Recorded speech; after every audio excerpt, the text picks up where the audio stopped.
Hello बच्चों, आज हम हिंदी पढ़ेंगे। हमारा विषय है वाक्य और उसके भेद। हम वाक्य के बारे में जानेंगे और उसके भेद के बारे में। वाक्य किसे कहते हैं, पहले हम समझ लेते हैं। वाक्य किसे कहते हैं? शब्दों का ऐसा सार्थक और व्यवस्थित समूह जो किसी भाव या विचार को पूर्णतः प्रकट करता हो, उसे क्या कहते हैं? वाक्य कहते हैं। सिंपल सेंटेंस में बेटा वाक्य जिसमें एक अर्थ निकले और पूर्ण रूप से अर्थ निकले, हमारे भाव और विचारों को जो पूर्णतः प्रकट करता हो, उसे क्या कहते हैं? वाक्य कहते हैं। जैसे देखिए चित्र में बताया गया है, गौरव पत्र लिखता है। ये क्या कर रहा है? एक आपका शब्दों का जो समूह है एक अर्थ को प्रदान कर रहा है, इससे एक अर्थ निकल रहा है। गौरव क्या कर रहा है? गौरव पत्र लिखता है। तो ये आपका क्या हुआ? एक सेंटेंस हुआ, आपका एक वाक्य हुआ। वाक्य, अब वाक्य को और भी हम समझ सकते हैं अच्छे से। शब्दों का व्यवस्थित रूप जिससे मनुष्य अपने विचारों का आदान प्रदान करता है, उसे वाक्य कहते हैं। एक सामान्य वाक्य में क्रमशः कर्ता, कर्म और क्रिया होते हैं। सेंटेंस की हम पहचान कैसे करते हैं? अगर उसमें कर्ता होगा, कर्म होगा और क्रिया होगी तो क्या होगा? हमारा सेंटेंस होगा। तो वाक्य को कितने भागों में बांटा गया है? 2 भागों में। क्या नाम दिया गया? अर्थ के आधार पर और दूसरा रचना के आधार पर। अब रचना के आधार पर भी सेंटेंस वाक्य को हमारे 3 भागों में बांटा गया है। जैसे पहला आपका सरल वाक्य, संयुक्त वाक्य और लास्ट आपका मिश्रित वाक्य। मिश्रित वाक्य फिर हमारा दूसरा क्या है? अर्थ के आधार पर। अर्थ के आधार पर इन्हें कितने भागों में बांटा गया है? 8 भागों में। जैसे इनका नाम दिया हुआ है विधानवाचक, इच्छावाचक, आज्ञावाचक, निषेधवाचक, प्रश्नवाचक, विस्मयादिबोधक, संकेतवाचक और आपका लास्ट क्या है? संदेहवाचक। अब हम इनके बारे में आगे डिटेल से पढ़ते हैं। जैसे देखिए आपका रचना, रचना के आधार पर इन्हें कितने भागों में? 3 भागों में बोला गया है। तो 3 भागों में हमारा सबसे पहला क्या बनता है? सरल। सरल मतलब simple, simple sentence. Simple sentence का मतलब ही निकल रहा है कि जिसमें सिंपल चीज़ें हो, मतलब आपका एक ही सब्जेक्ट हो, एक ऑब्जेक्ट हो और एक ही वर्ब हो।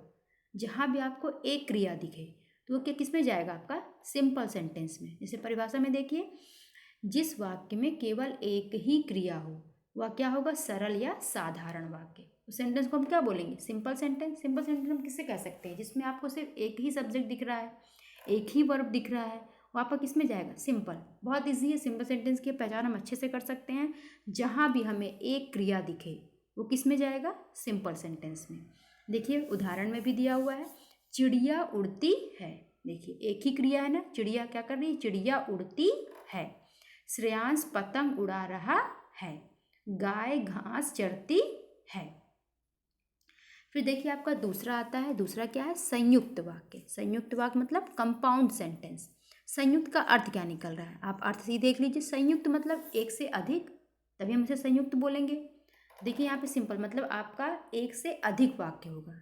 यहाँ पर आपका क्या होगा? एक से अधिक वाक्य होगा तो किस में जाएगा? संयुक्त वाक्य में। लेकिन आपका एक से अधिक वाक्य तो होगा, लेकिन इनकी हम पहचान कैसे करेंगे? इसमें आपका कुछ योजक आपको दिखेंगे, वो आपस में सेंटेंस को जोड़े होंगे, जिन्हें हम क्या बोलेंगे? संयुक्त। जब 2 अथवा 2 से अधिक सरल या साधारण वाक्य किसी समानाधिकरण योजक, जैसे मैंने अभी आपको बताया ना, योजक कौन है हमारे?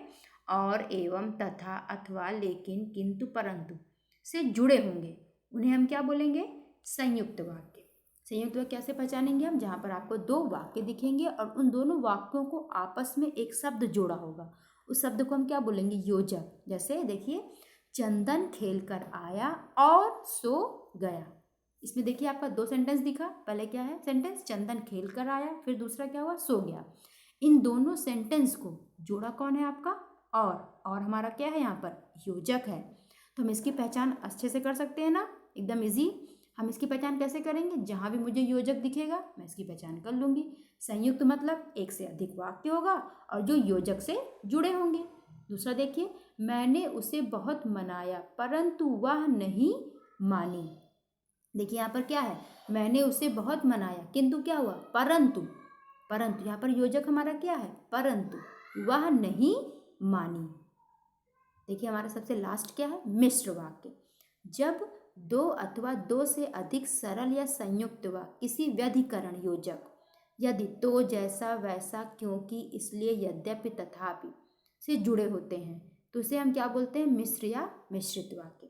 सिंपल देखिए समझने की कोशिश करिए। मिश्र मतलब आपस में मिले होंगे, मतलब इसमें संयुक्त भी हो सकता है, सरल भी हो सकता है, लेकिन इन दोनों सेंटेंस को भी कोई ना कोई चीज़ें जोड़ी होंगी। जैसा आपका कहने का मेरा मतलब है, यहाँ पर एक वाक्य होगा और दूसरा वाक्य उस पर डिपेंड होगा। जो आपका पहला वाक्य होगा वो क्या होगा, दूसरा वाक्य उसी पर डिपेंड होगा।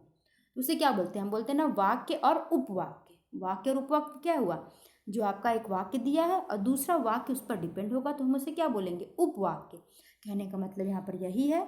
मिश्र वाक्य की पहचान कैसे करेंगे, जिसमें आपका एक वाक्य होगा और दूसरा उस पर आश्रित होगा। देखिए एग्जाम्पल के तौर पर पहले समझते हैं।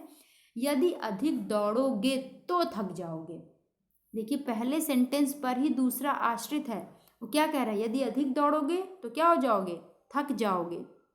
दौड़ने का मतलब क्या, अगर दौड़ेंगे तो थक जाएंगे। एक वाक्य है, दूसरा उपवाक्य है और इसको जोड़ा कौन है, आपका योजक। तो दूसरा एग्जाम्पल समझिए। यद्यपि मैंने उसे बहुत मनाया तथापि वह नहीं माना। देखिए उसने उसी के बारे में बात कर रहा है, उसी को मना रहा है, लेकिन वह क्या किया, माना नहीं। एक वाक्य, दूसरा उपवाक्य, मतलब उस पर आश्रित वाक्य। तो मिश्र वाक्य में क्या होगा, दूसरा उस पर आश्रित होगा, तो इसे हम क्या बोलेंगे, मिश्र वाक्य। चलिए अभी आज के लिए इतना ही। आगे हम नेक्स्ट वीडियो में पढ़ेंगे वाक्य के दूसरा भेद जो दिया गया है उसके बारे में हम आपको समझाएंगे एग्जाम्पल के साथ।